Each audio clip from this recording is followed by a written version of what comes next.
और किन नामों से जाना जाता है। कभी कभी माइंडसेट आपका ये ना हो कि यूरिन आरएम मतलब कि यूरिन रूटीन माइक्रोस्कोपिक। कभी कभी होता है क्या कि यूरिन आरएम की जगह पे हो जाता है यूरिन आरई। क्या हो जाता है बेटा? यूरिन आरई मतलब क्या होगा? Urine routine examination. दोनों चीज़ें एक ही है, कुछ भी डिफरेंट नहीं है। चाहे आपको प्रिस्क्रिप्शन में आरएम देखने को मिल जाए या फिर आपको आरई देखने को मिले, दोनों बातें एक होगी, ठीक है ना। अब हम बात करेंगे यहाँ पे वाई यूरिन एनालिसिस, यूरिनालिसिस की बात हो रही है। यूरिन को हम एनालिसिस क्यों करेंगे, क्या ज़रूरत है, उसके बारे में हम देखते हैं। पहला क्या आ रहा है इसमें? General evaluation of health. मतलब क्या? जनरल मीन्स सबको पता है, सामान्यता। Evaluation of the health, health में उतार चढ़ाव जो होता है ना, वो क्यों होता है, उसके बारे में जानने के लिए हम देखते हैं क्या? Urine analysis. नेक्स्ट देखते हैं क्या? Diagnosis of one some disease. Diagnosis of some disease मतलब कि कुछ डायग्नोसिस करते हैं बीमारियों का। बीमारियों का कुछ हम डायग्नोसिस करते हैं, किसके माध्यम से करेंगे? यूरिन आरएम के माध्यम से, जो क्या होगा? यूरिन रूटीन माइक्रोस्कोपी, ठीक है। नेक्स्ट देखेंगे, यहाँ पे लिखा है आपका monitoring of patients with diabetes. मतलब मॉनिटरिंग किया जाता है। मॉनिटर मतलब कि चेक किया जाता है, नजर रखा जाता है किस पे? पेशेंट पे। किस लिए रखा जाता है? कि कहीं वो डायबिटीज पेशेंट तो नहीं है। इस तरह से जानने के लिए डिजीज के बारे में हमें करना होता है क्या? Urine RM. फिर क्या आ रहा है इसमें? Screening for drug obsess. मतलब कि स्क्रीनिंग मतलब आपको स्क्रीन टेस्ट होता है ये फॉर ड्रग के लिए। ओके, नेक्स्ट हम देखेंगे ये आपको, आप देखेंगे आपका डायग्राम बना हुआ है। जो डायग्राम है किसका है? किडनी का है। किडनी की अगर हम बात करेंगे तो स्वस्थ मानव में 2 किडनी पाई जाती हैं, कभी कभी 3 किडनी भी देखे गए हैं। और आजकल का जो समय चला है बेटा, 4 साल से हर साल एक ऐसा पेशेंट देखने को मिलता है जिनमें 3 किडनी देखने को मिला हुआ है मुझे। तो अभी यहाँ पे हम देखेंगे 2 किडनी है आपका, लेफ्ट और राइट में बात करेंगे और दोनों के लोकेशन को देखेंगे। एक क्या है? अपवर्ड की ओर है, दूसरा डाउन टूवर्ड है, ठीक है ना। अब इसमें हम एक एक पार्ट्स को इसमें डिफाइन किया गया है। ये क्या है? Abdominal aorta. क्या बोलेंगे? Abdominal aorta. एब्डोमिनल अरोटा क्या है? ये जो है पूरा का पूरा क्या होगा? ये आपका एब्डोमिनल अरोटा होगा। उसके बाद में रेनल वेन, ये जो ब्लू कलर का आ रहा है उसे क्या बोलेंगे? उसे बोलेंगे रेनल वेन। और फिर आप यहाँ पे देखेंगे यूरेटर। यूरेटर क्या है? जो किडनी से निकल करके आपको ये पाइप आ रही ना, ये क्या होगा? ये यूरेटर होगा। और ये पूरा आपका जो शेप है विन शेप का, ये क्या कहलाएगा? ये कहलाएगा आपका किडनी। आगे बोलेंगे रेनल आर्टरी। रेनल आर्टरी ध्यान देना, रेनल वेन और रेनल आर्टरी में अंतर क्या होगा? दोनों के कलर में डिफरेंट होगा। कलर की बात करेंगे, जो रेनल वेन होगा ना वो ब्लू कलर का होगा, और जो आपका रेनल आर्टरी होगा वो किस कलर का होगा? वो कुछ ग्रेइश कलर का होगा। तो ध्यान देना यहाँ पर आपको ये आपका क्या देखने को मिल रहा है? रेनल आर्टरी देखने को मिल रहा है। फिर हम बात करेंगे इधर क्या है? Inferior vena cava. क्या है बेटा? Inferior vena cava.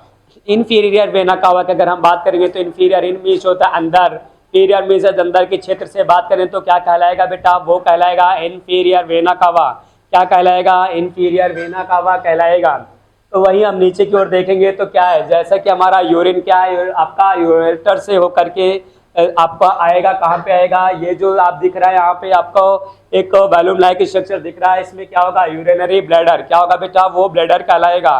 Bladder, urinary bladder में क्या होता है? यूरिनरी ब्लैडर में आपका यूरिन क्या होता है? स्टोर हो जाता है। यूरिनरी ब्लैडर में यूरिन कितना स्टोर हो जाएगा बेटा?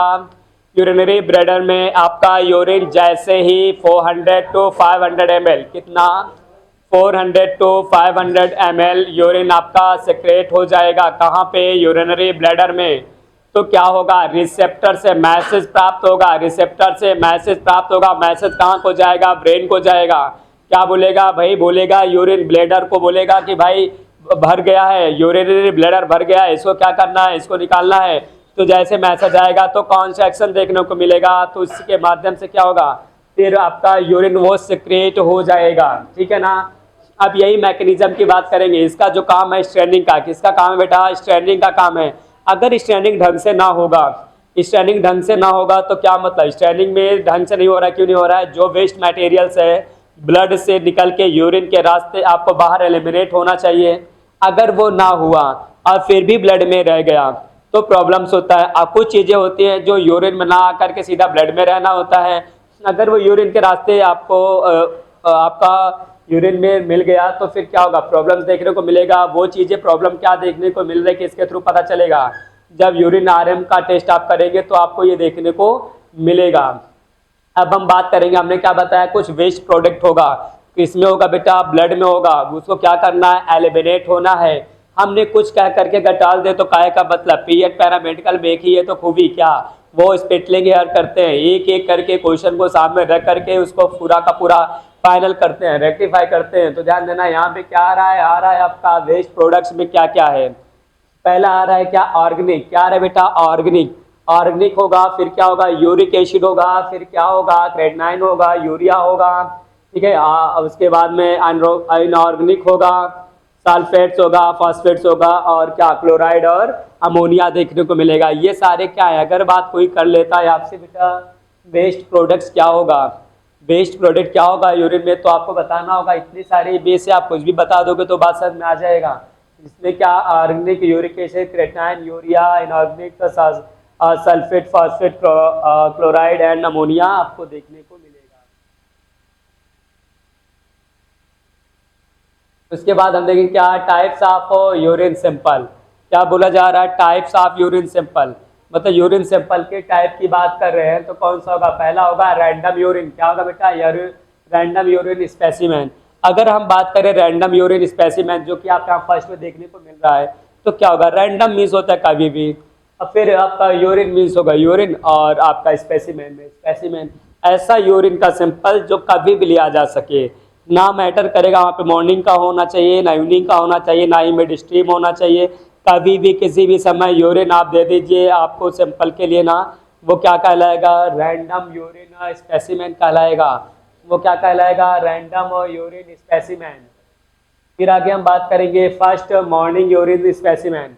क्या होगा, दूसरा होता है फर्स्ट मॉर्निंग यूरिन स्पेसिमेन की। अगर हम बात करें बेटा तो फर्स्ट मॉर्निंग यूरिन स्पेसिमेन में क्या देखने को मिलेगा, पीएच का जो होगा ना वैल्यू बेटा उससे बढ़ा हुआ होगा, कंसंट्रेशन उसका अधिक होगा। तो इसलिए ध्यान देना, पीएच का कंसंट्रेशन अधिक होगा तो आपको क्या, फर्स्ट मॉर्निंग यूरिन की ज़रूरत पड़ती है। अगर यूरिन प्रेगनेंसी का टेस्ट करना है या यूरिन आरएम का, तो क्या करते हैं, मिड स्ट्रीम की यूरिन को लेते हैं। आगे क्या आ रहा है, 24 यूरिन स्पेसिमेन। कभी कभी बेटा किसी पेशेंट को प्रॉब्लम होता है तो उसको यूरिन फ्लो भी देखने को डायग्नोज किया जाता है, और साथ में क्या बोलते हैं 24 घंटे में कितने यूरिन सेक्रेट हो रहा है।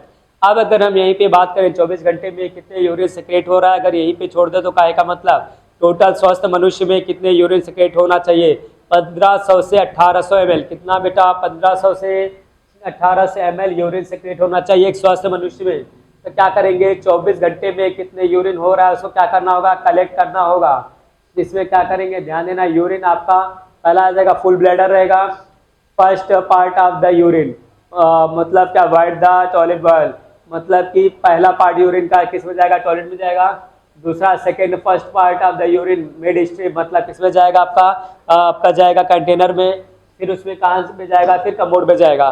भैया वही सिंपल सी बात है, कितना अच्छे तरीके से आपको समझाया जा रहा है। अरे एक सेंटेंस में बता दिया गया, मिड स्ट्रीम, मिड मिस होता है मध्य। जब भी यूरिन आपका सेक्रेट हुआ, यूरिन जब से आपका निकलना शुरू हुआ ना, तो पहला तो आपका कमोड में जाएगा, फिर मिड वाला आपको लेना है, फिर लास्ट वाला भी कहाँ पे जाएगा, कमोड में जाएगा। इसमें पूरा विथ डायग्राम आपको समझा दिया गया। मुझे नहीं लगता कि बेटा कोई प्रॉब्लम देखने को आपको मिलेगी।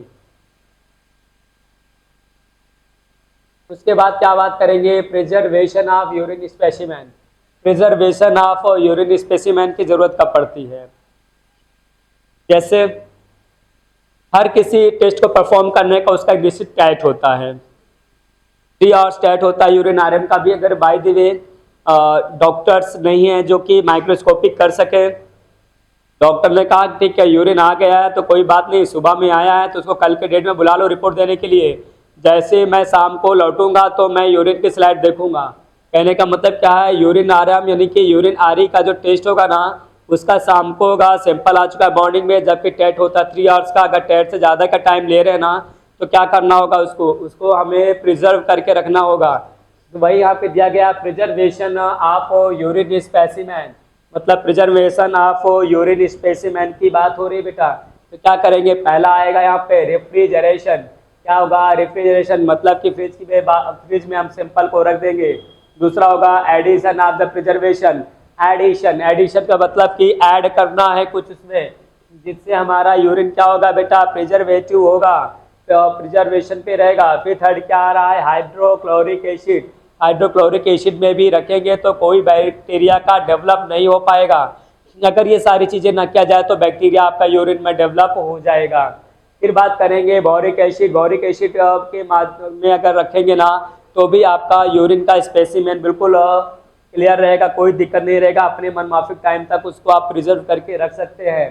फिर आएगा glacial acetic acid. Glacial acetic acid के माध्यम से भी आपको क्या करना होगा, आप उसको संभाल करके रख सकते हैं उस टाइम तक के लिए जब आपको टेस्ट को परफॉर्म करना होगा। फिर बात करेंगे क्या, फॉर्मल्डिहाइड। फॉर्मल्डिहाइड का मतलब क्या, फॉर्मलिन की बात हो रही है। 10% फॉर्मलिन का हम यूज करते हैं। तो आगे हम नेक्स्ट बढ़ेंगे इसके लिए। Preservation of sample. सैंपल का प्रिजर्वेशन हम कैसे करेंगे, प्रिजर्वेशन ऑफ सैंपल। तो ठीक है बेटा, ध्यान देना, प्रिजर्वेशन ऑफ सैंपल की बात करेंगे यहाँ पे। तो क्या फर्स्ट आएगा, यूरिन मस्ट बी एनालाइज्ड। क्या होगा, urine must be analysed with in 1 hour of collection if held at the room temperature. अगर वो रूम टेम्परेचर की बात करेंगे तो कितना होगा, 37 होगा। रूम टेम्परेचर पे अगर है तो विद इन 1 आवर्स के अंदर उसको क्या करना होगा, सैंपल को रन करना होगा। नंबर 2 की बात करेंगे, keep urine at 2 to 8 degree Celsius if delayed 8 hours.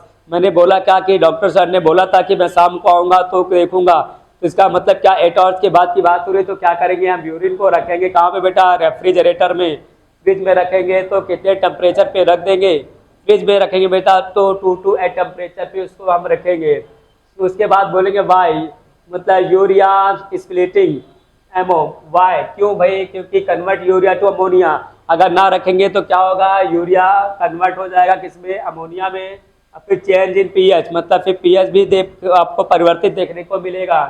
तो उसके बाद क्या होगा, डीजनरेशन ऑफ कास्ट, मतलब कास्ट का डीजनरेशन देखने को मिलेगा। जनरेशन तो मतलब सही वे में चलना, डीजनरेशन हो जाएगा। फिर क्या होगा, सेल लाइसिस। सेल लाइसिस मतलब लाइसिस भी होता है टूटना, सेल का टूट जाना हो जाएगा। मतलब क्या, वहाँ पे मॉर्फिश डब्रिज देखने को मिलेगा। आपको माइक्रोस्कोपिक में कास्ट सीन करेंगे, साथ में आपको मॉर्फिश डब्रिज भी देखने को मिलेगा अगर वहाँ पे टेम्परेचर का फ्लक्चुएशन देखने को मिला तो। आगे इस तरीके से हम क्लास को कंटिन्यू बनाए रखेंगे। तो ठीक है, best of luck, have a nice time.